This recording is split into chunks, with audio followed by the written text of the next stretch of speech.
이 아침 주님 앞에 나온 성도님들을 환영하고 축복합니다.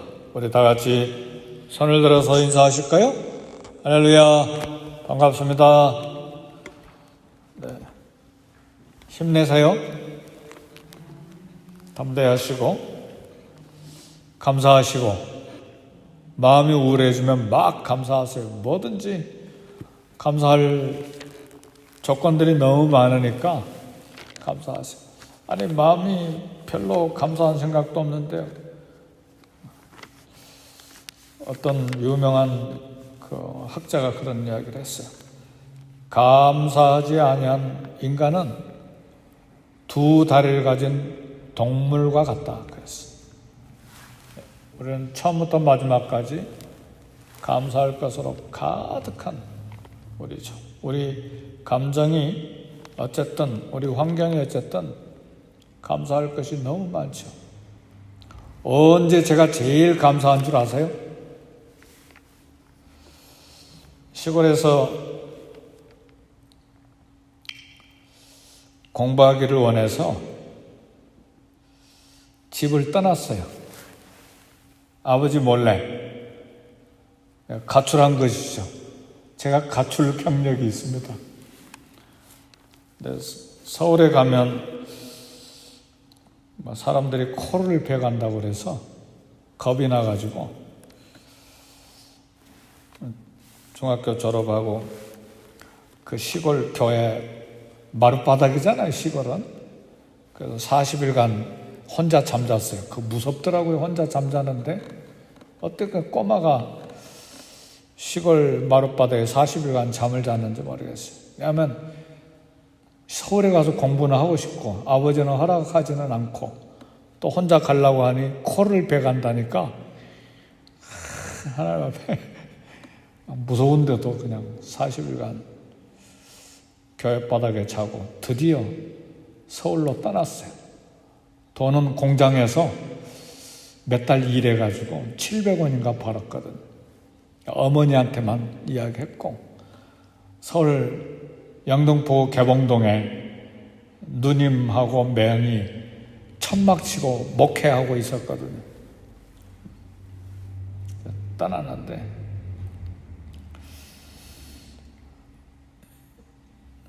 얼마나 배고파요. 천막치고 목회하는 매형 그 집에 한쪽은 교회, 한쪽은 매형 부부가 살고 자녀들하고, 근데 또 한쪽에다 천막 한쪽에다 제가 같이 자니까 얼마나 배가 고파요. 근데 그때는 쌀 하나 땅에 떨어진 것도 주었어요. 근데 성도 한 분이 막 채소밭에 손가락만하게 올라온 채소를 이렇게 갖다 줬는데, 그게 얼마나 감사한지. 사랑하는 성도 여러분, 부자라고 감사하는 거 아닙니다. 우리 지금 100불, 200불, 1000불 있는데 감사합니까? 아니에요. 돈 있다고 감사하는 게 절대 아니에요. 감사한 마음이 열려야 감사가 되는 것입니다. 내 아들이 가출해가지고 서울 가서 공부한다고 아버지가 시골에서 쌀 반 가마를 보내셨는데, 할렐루야, 할렐루야, 막 세상을 나를 것 같고. 누가 감사하느냐? 부자가 감사하는 게 아니에요. 가졌다고 감사하는 게 아니에요. 감사의 눈이 열리고 그 마음이 열릴 때 감사합니다. 쌀 반 가마야 뭐 몇 킬로나 되겠어요? 10킬로짜리 4개밖에 더 되겠어요. 그거 가지고 막 뛸 듯이 감사한 것이죠. 우리 감사한 게 한두 가지가 아니에요. 선교지를 그래서 가봐야 돼요. 방글라데시 사람들이 어떻게 살고, 파키스탄 사람들이 어떻게 가난하게 살고, 사랑하는 성도 여러분, 오늘 감사가 충만한 가운데 하나님 앞에 예배하고 내게 주신 은혜를 무엇으로 보답할까 하는 삶을 살 수 있기를 주의 이름으로 축복합니다. 이렇게 감사하는 사람에게 확실한 보상이 있어요. 오늘 잠언 3장 1절에서 10절 내용을 보면 본문에는 기도응답으로 받기를 소원하는 축복들이 가득하게 소개되어 있어요. 3장 2절에 보니까 장수의 복, 이 땅에서 생명이 긴 생명의 길이가 긴, 오래 사는 복을 이야기했고 평강의 복을 이야기해놨어요. 마음의 평안, 삶의 평안, 행복에 관한 복이 소개되어 있고 4절에 보면 하나님과 사람 앞에서 은총과 귀중히 여김을 받는 복을 이야기했어요. 은총은 사랑이죠. 하나님의 사랑, 하나님의 은혜, 하나님 앞에서 그런 은총을 받는 복, 그 다음에 사람 앞에서 귀중히 여김을 받는 복인데, 귀중히 여김이라는 것은 성경에 많이 나오는 단어예요. 여호와 보시기에, 하나님 보시기에 좋았더라, 토부예요. 그러니까 참 인정받는 복이에요. 좋았다, 인정받는 복. 우리가 다 인정받으려고 얼마나 몸부림칩니까? 그렇죠? 정치인들 인정받으려고 엉뚱한 공약 내밀고, 절대로 공항 지어서는 안 되는데, 요즘 가덕도 공항, 거기 바람 불고 안개 끼고 난리 난대요. 근데 거기다 공항 짓겠다고 한 이유가 뭐예요? 인기표 얻으려고. 그거 큰일입니다, 그게. 근데 거기에서 인정받는 게 아닙니다. 하나님과 사람 앞에서 은총과 귀중히 여김을 받는 복이 되어 있고, 6절에 보니까 길을 지도하신다. 하나님께서 삶을 평탄하게 하시고 장애물을 제거하시는 길을 지도하신 복이 소개되어 있고, 3장 8절에 보니까 골수를 윤택하게 하시고 활력이 넘치고 생명력이 넘치는 건강의 복을 이야기합니다. 그리고 3장 10절에 내 창고가 가득히 차고 물질적인 번성의 복을 이야기했는데, 요 한 5가지 복, 우리 성도님들이 기도하는 제목들 아니에요, 다들? 아닙니까? 늘 기도하는 것들이잖아요. 근데 이런 모든 복, 보상의 시작은, 모든 축복의 보상의 시작은 3장 1절에 있어요. 우리 1절 다 같이 한번 읽어봅시다. 시작. 내 아들아, 나의 법을 잊어버리지 말고 네 마음으로 나의 명령을 지키라 그랬어요. 하나님의 법, 하나님의 명령, 첫 번째는 잊지 마라. 늘 기억해라. 그리고 지키되 뭘로 지켜야 되느냐? 형식적으로 지키지 말고 마음으로 지켜라. 그래서 마음에서 우러나오는 마음으로, 하나님을 사랑하면 마음으로 순종하잖아요. 억지로 순종하는 게 아니고 말하지 않았는데도 그렇게 하잖아요. 아내를 사랑하면 말하지 않았는데도 가서 빨래 개잖아요. 그리고 화장실 변기 청소하고 부엌 들어가서 설거지하고. 왜? 아내를 사랑하니까. 안 그래요? 그런데 빨래 좀 개세요, 화장실 좀 청소하셔, 설거지도 안 해요. 그럼 억지로 하면 그게 아내가 행복하겠어요? 그러니까 우리 하나님 앞에 순종하는 것도 마음으로, 기쁨으로 법을 지키고 명령에 순종할 때, 이런 모든 것들이 보상으로, 약속된 보상으로, 확실한 보상으로 주어진다는 말입니다. 말씀을 법이라고 이야기하는 것, 말씀을 명령이라고 이야기하는 것은 순종해야 되기 때문에 우리 법 지켜야죠.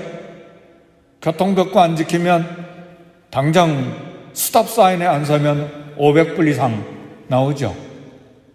그리고 법원에 가서 재판받아야 되고 교육받아야 돼요. 그죠? 명령, 법 지키지 아니하면 또 감옥에도 가야 되고, 그런 것처럼 하나님의 말씀을 법이라고 말하고 명령이라고 할 때는 반드시 지켜야 된다는 말이에요. 그것이 생명이기 때문이기도 하지만 오늘 지혜자 솔로몬은 그런 이야기를 하지 않고 약속된 복이 있다, 보상이 있다. 할렐루야. 그게 생명을 얻는 것인데 놀랍게도 이 법 명령을 지키면 확실한 보상이 있다. 그래서 말씀을 늘 기억하고 마음으로 지켜 행하라 그랬어요. 인자와 진리를 내게서 떠나지 않게 하라. 3장 3절에 인자는 자비죠. 진리는 하나님의 공인데, 하나님의 대표적인 상품인데, 이 인자와 진리가 우리에게서 떠나지 않게 하라.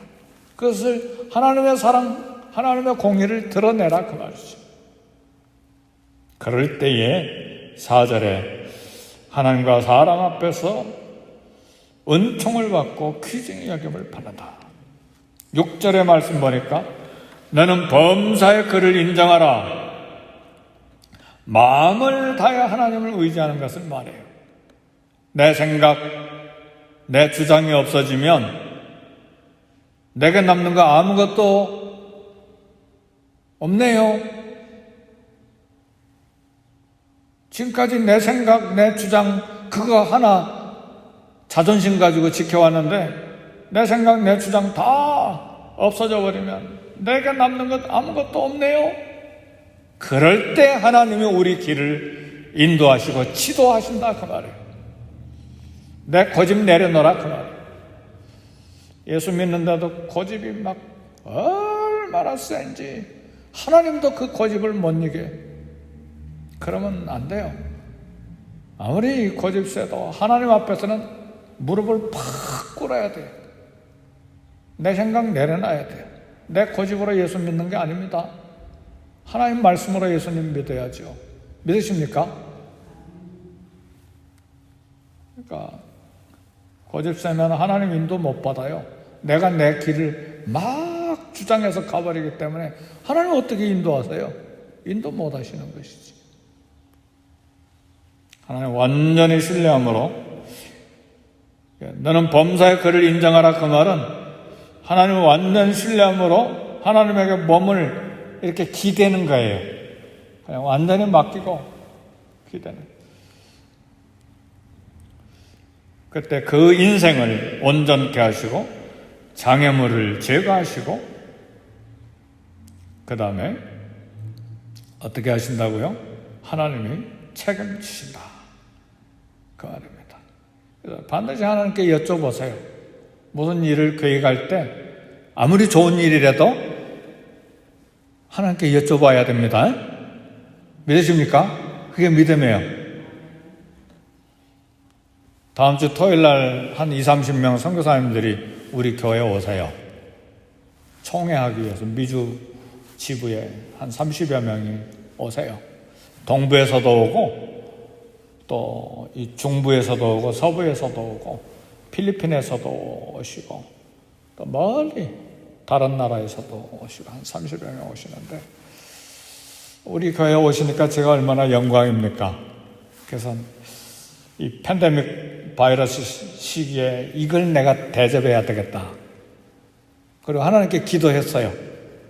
그리고 기도하고 아내하고 상의를 했더니 아내가 다른 의견을 이야기를 해요. 가만히 보니까 그게 지혜로운 것 같아. 그래서 그렇게 바꿨어요. 그걸 하나님의 응답으로 알고. 그러니까 내가 아무리 좋은 걸 생각하고 계획해도 하나님께 기도하고 또 하나의 음성 듣기를 원하고 또 다른 사람 이야기도 들어보면서 하나님의 인도하심을 받는 거예요. 할렐루야. 그래야지 이건 내가 이렇게 할 거야. 내 고집, 아무리 좋은 일이라도 내 고집대로 하는 게 아니에요. 하나님 고집, 하나님 생각이 있고 하나님 계획이 있고. 왜냐면 하나님 영광 받으시는 거니까 나를 드러내는 게 아니잖아요. 그러니까 아무리 좋은 거 하려고 해도 상대방이 좋은지 안 좋은지 하나님이 정확하게 아시지 내가 아는 게 아니잖아요. 그렇죠? 그러니까 좋은 것이라도 하나님께 여쭤보는 것입니다. 예, 그게 너는 범사에 그를 인정하라는 말이에요. 범사에 하나님을 인정해라. 그 뜻이에요. 범사에 하나님 뜻 인정하십니까? 아니, 내 고집, 내가 옳다고 생각하는 건 막 누구도 나를 건드리지 마. 하나님 앞에서 내가 결정한 거야. 근데 하나님 앞에서 결정한 게 하나님 뜻 여쭤봤어요? 물어봐야지. 그래야 하나님이 인도하시죠. 그래서 스스로 지혜롭게 여기지 말라. 그래서 오늘 말씀입니다. 7절 다 같이 읽어봅시다. 시작. 스스로 지혜롭게 여기지 말지어다. 여호와를 경외하며 악을 떠날지어다. 우리 모두 다 스스로 지혜롭다고 내 판단, 내 경험 주장하는데 지혜롭게 여기지 말라. 그 말은 불완전함을 인정하라 그 말이에요. 우리는 불완전합니다. 그래서 이렇게 스스로 지혜롭게 여기지 않고 하나님을 인정할 때에 8절의 복이 뭡니까? 이것이 내 몸에 양약이 되어 내 골수를 윤택하게 하리라. 건강을 주시겠다 그 말이에요. 그러니까 누가 건강하냐? 마음이 평안한 사람이 건강해요. 마음이 늘 막 긴장되고 막 늘 불평하고 늘 그럴 때는 막 여기저기 고장이 나요 몸에. 근데 마음이 평안한 사람이 사실은 오래 살아요.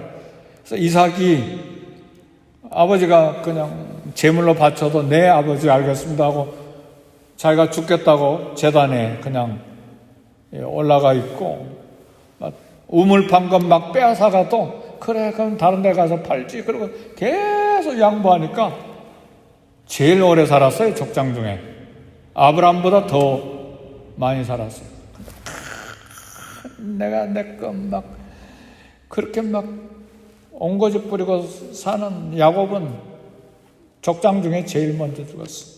제일 짧게 살았다 그 말이에요. 골수를 윤택하게 해주신다. 건강에 복을 주신다 그랬어. 마지막 9절에 보니까 네 재물과 네 소산물의 처음 익은 열매로 여호와 공경하라 그랬어. 그러니까 재물을 드리라는 말은 사실은 하나님께 마음을 바치라는 말입니다. 이 처음 익은 열매, 기쁨의 열매, 땀 흘려서 얻은 처음 것, 가장 귀한 것이죠. 자식을 키워가지고 딸이든 아들이든 키워서 막 사력을 다해서 먹이고 입히고 공부시키고 엄마 아빠는 먹지 않고 막 대학 공부시켰는데 소를 팔고 밭을 팔고 다 해가지고 취직해서 이 첫 월급을 받았는데 엄마 아빠에게 와서 속내일을 사가지고 용돈하고 봉투까지 넣어서 엄마 아빠 감사합니다. 엄마 아빠가 속내이가 기쁜 게 아니고 이 용돈 봉투가 기쁜 것이 아니고 그 마음이 너무 기뻐서 내 아들 내 딸 너무 고맙다. 그 막 눈물 쏟지 않겠어요? 안 그렇습니까? 그런 아들 그런 딸이 돼야 됩니다. 그렇죠? 그런 첫 월급 받아가지고 자기 신발 사고 자기 옷 사 입고 자기 좋은 것 먼저 사고 그래도 부모는 기뻐하죠. 그러나 별로죠. 별로. 첫 소산물 하나님께 바칠 때 하나님의 은혜에 대한 감사의 고백입니다. 하나님을 기쁘시게 하는 헌신이요 예배입니다. 아브라함이 첫 아들 하나님께 드렸을 때에 100세에 낳은 첫 아들 하나님 앞에 드렸을 때에 사랑하는 성도 여러분, 아들, 딸 하나님이 달라고 하시면 들으시기를 주 이름으로 축복합니다. 선교사로 가겠다든지 하나님께 헌신하겠다든지 하나님 너무 기쁘셔가지고 내 독자 아끼지 아니하였은즉 내 씨로 하늘의 별과 같이 바닷가의 모래처럼 갖게 하리라. 하나 드렸더니 하늘의 별과 같이 바닷가의 모래처럼 해주겠다. 실제로 그렇게 합니다. 애굽에서 막 60만 명이 넘게 됐잖아요. 남자 여자 합하면 200만 명이 넘게. 우리 예수님을 최고로 사랑해야 돼. 정성 들여 사랑하고 헌신해야 돼. 제가 한번 광고 드린 적이 있었는데 이번에 나라에서 돈 준 거 좀 가난한 사람, 신분이 안 된 사람들 좀 나눕시다, 그런 말씀 좀 한번 주일날 한 적이 있었는데 어느 여집사님, 월페어 타신 여집사님 한 분이 우연히 전화하다가 이야기 들어보니까 목사님 11조 내고요, 그거 5개로 나눠가지고 선교사님들 다 드렸어요. 그거 붙이는데 또 뱅크 오브 아메리카에 가느니라고 은행이 좀 달라서 또 나가야 될 것 같아요. 할렐루야. 월페어 타신 분이에요. 월페어 타신 분이 은행에 돈이 어디가 있어요. 그달 타서 쓰시는데도 선교지 생각하고 선교사님들 다 나눠드렸더니 우리 교회 미랄 선교단 거기도 보냈대요. 할렐루야. 그러니까 돈이 많다고 부자라고 이렇게 헌신하는 게 아니에요. 마음에 기쁨에 있는 사람. 그래서 저는 그런 생각이 들었어요. 이분은 오늘 말씀이 그렇게 하면 내 창고가 가득히 차고 내 포도즙들의 새 포도즙이 넘치리라. 경제적인 보상, 확실한 보상을 이야기했는데 저는 어떤 생각이 금방 마음에 들었냐면 이미 큰 상을 이분은 받았다. 왜냐하면 주님을 사랑하는 기쁨이 충만하니 이게 엄청난 축복이잖아요. 큰 믿음, 큰 기쁨, 주님 사랑하는 마음. 저는 복 받되 이런 복 받기를 원하거든요. 주님을 심장으로 사랑하게 해주세요. 큰 믿음을 주세요. 주님 때문에 천 기쁨을 주세요. 제가 받고자 하는 복은 이 복이에요. 물질이고 건강이고 다른 게 아니고 주님을 기뻐하고 찬송하고 즐거워하고 주님 사랑하니 늘 기도가 주님 사랑이 제게 가득하게 해주세요. 왜? 주님 사랑 받아가지고 혼자 누리게 아니요. 그게 아니고 그 사랑 많이 받으면 사랑이 흘러갈 것 같아서 성도들에게 일하다 보면 우리 성도님들 좀 못마땅한 성도님들도 생기는데 그래도 품고 사랑할 수 있는 마음이 생기도록 늘 소원이 주님 사랑 가득하게 해주세요. 기쁨이 충만케 해주세요. 믿음 가득하게 해주세요. 소망으로 삶의 사역에 충만함을 주세요. 근데 이분은 이미 이 복을 다 받은 것 같아요. 할렐루야. 그게 복 아니겠어요? 여기 많은 장수, 평강, 인정받는 거, 길을 지도하는 거, 골수가 윤택해서 건강한 거, 창고가 가득히 찬 거, 이것도 다 복이지만 예수님을 사랑하는 마음이 충만한 게 최고의 복이에요. 저는 그런 복을 받기를 원해요. 이런 내 아들아, 내 법을 잊어버리지 말고 내 마음으로 나의 명령을 지키라. 이 말씀에 대한 확실한 보상이 우리에게 있습니다. 그런 복을 받아 누리는 저와 여러분이 되시기를 주의 이름으로 축복합니다. 네, 기도하겠습니다. 말씀 생각하시면서 이 시대를 위해서 축복하고 기도하고 중보기도 하고 교회를 위해서 기도하고 우리 선데이 스쿨을 위해서도 기도하시고 부족한 저를 위해서도 기도하시고 우리 자녀들과 생업을 위해서도 기도하시고 특별히 주님을 사랑하는 마음으로 주의 법을 지키기 위해서 기도하는 시간 되길 바랍니다.